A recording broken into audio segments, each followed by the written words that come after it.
Ili usipitwe na matukio mbalimbali na uwe wa kwanza kutazama video zetu, tafadhali bonyeza neno subscribe hapo chini ya video hii, kisha bonyeza alama ya kengele itakayotokea. Asante. Siku ya leo ni ya kipekee kwetu kwa sababu ilikuwa ina matukio mawili makubwa. Tukio la kwanza likiwa linahusiana na mambo ya utunzaji wa mazingira. Lakini tukio la pili, leo ni siku maalum kwa wanaume. Kama mnavyofahamu, ulimwengu mzima wanaume wamekuwa wakilalamikiwa kwamba wamerudi nyuma katika mambo mengi. Na kwa ajili hiyo sasa tumeanza kuhamasishana, tukijua kama mwanaume ni kichwa, tunapaswa kukaa mbele kila wakati. Na kwa ajili hiyo ushirika wetu, tunao umoja wa wanaume wote wanaosali katika ushirika ule, na katika umoja huo tuna mambo mbalimbali ambayo tunayaangalia na kuhakikisha kwamba tuko sawa. Jambo la kwanza ni kuhusiana na afya zetu. Tunafundisha masomo mbalimbali ya afya, changamoto za kiafya wanazokutana nazo wanaume. Na asubuhi tulianza na upimaji wa afya ambapo tumepata nafasi ya kupima sukari, tukapata nafasi ya kupima pressure, lakini pia uzito na urefu ili kufahamu kwamba afya zetu zikoje. Lakini baada ya pale tulishiriki zoezi la upandaji wa miti takriban 350, na baada ya pale tulifika uwanjani sasa ili kuanza kufanya mazoezi kuimarisha afya zetu. Kuna mchezo wa kuvuta kamba, tumekuwa na mazoezi ya viungo, na sasa tunamalizia na zoezi la mchezo wa mpira wa miguu. Baada ya mpira wa miguu tutapata wasaa wa kujifunza kuhusiana na stress management au kuondoa msongo wa mawazo na jinsi ya kupambana na msongo wa mawazo. Tuna mtaalamu atakayetufundisha. Baada ya hapo tutakula chakula cha mchana na kurejea kwenye jamii na familia kwa ajili ya kutimiza majukumu yetu mengine. Lakini jambo hili tunalolifanya sio kwa siku moja tu, ni jambo endelevu kila wakati hadi tuhakikishe mwanaume anakoroma kama jinsi ambavyo Mungu alituumba tuwe vichwa, siku zote tukae mbele na sauti ya kiume isikike. Kwenye upande wa mazingira tumehusika wote kama washirika wote. Lakini hii sasa baada ya pale program ya afya, michezo na chakula cha mchana, hilo ni la wanaume. Maana hata chakula tunafundishana chakula ambacho mwanaume anapaswa ale ili aweze kubeba majukumu mazito alionayo katika familia. Nini mnafanya hadi mnashirikisha na watoto? Mwanaume anaanza wanaume tokea ukiwa tumboni. Sasa hatuna uwezo wa kuingia kule tumboni na kuanza kuhangaika na mwanaume akiwa tumboni, lakini kwa habari ya watoto walioko tumboni tunahitaji wamama wetu watunze afya zao ziwe njema. Atakayezaliwa azaliwe akiwa safi. Akishazaliwa tukatambua basi huyu ni jinsia ya kiume, basi anaingia moja kwa moja kwenye programu ya uwezeshaji wa wanaume. Na tunaenda tukiwa tumebeba marika yote hadi wazee, kwa sababu tunahitaji jambo hili liwe la vizazi na vizazi. Ndio maana tumechukua wanaume watu wazima, wazee kabisa, wanaume watu wa makamo, vijana na hata watoto, ili tuhakikishe kwamba jambo hili ni la vizazi vyote. Wanaume kwa umri wote aimarishwe, atiwe moyo na aandaliwe kuwa mwanaume imara kwenye jamii. Na vipi kuhusu umoja wa wanawake? Sababu tumeona kuna baadhi ya wanawake walikuwa wanapanda miti kule kwenye ile bonde la Rahu. Na wao vipi kwa upande wao, ama mlioalika tu ili wajifunze? Wanawake ni sehemu mojawapo. Sasa hivi tunayo idara inaitwa idara ya malezi na familia, na kuna mambo ambayo tukiyafanya tunahitaji tufanye wote kwa pamoja. Na zoezi la mazingira lile si zoezi tu ambalo linapaswa kufanywa na wanaume, ni watu wote. Kwa hiyo ndio maana programu ile ya kwanza ya mazingira tumewaalika wote, wanaume na wanawake, na si wale wa kanisa letu tu, tulialika na watu wengine ambao si wa Lutheri, na tunashukuru kwamba wamefika. Kwa hiyo zoezi la mazingira hilo halina cha jinsia, hilo tunalifanyia kazi wote, na ndio maana tulikuwa watu wote katika upandaji wa miti. Na tukiachilia mbali, kwa tunajua wewe ni mkuu wa pili wa jimbo, una ushauri gani kwa wachungaji wenzako wa jimbo na dayosisi yote ya Kaskazini?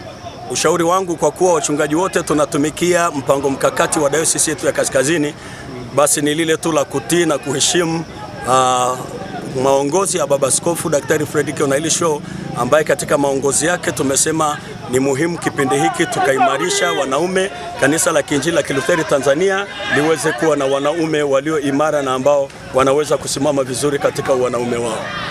Na unawashaurije wale waliopo maeneo ya milimani kwa wakati huu wa mvua, watumie hizi mvua kufanyaje?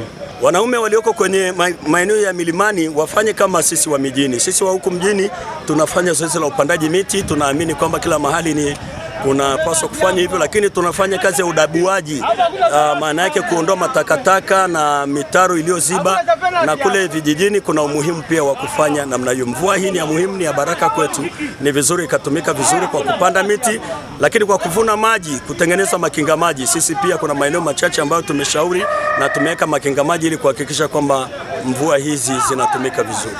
Zoezi letu ni endelevu. Nikianza na zoezi la upandaji wa miti, Unapoingia tu eneo la majengo mwanzoni kabisa, daraja la Mto Rau, utakutana na msitu ambao msitu ule una zaidi ya miaka 10, na msitu ule ni kazi ya usharika wa majengo.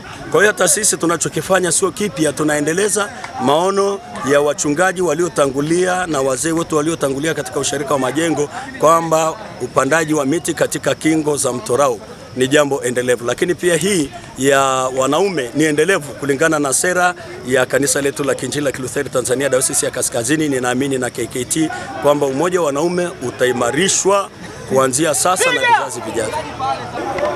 Mimi naitwa Fredrick Monyo, msharika wa majengo kanisa la Kilutheri la Tanzania. Nimeishi majengo miaka yote hapa, niliishi hapa Moshi zaidi ya miaka 40.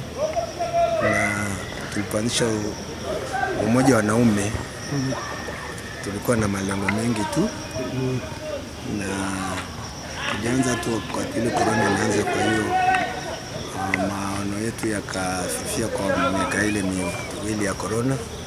Kwa hiyo tumeamua tena kuamsha upya. Tumeanza na kwaya ambayo pia ilishiriki katika mashindano au tamasha la uimbaji la Dayosisi.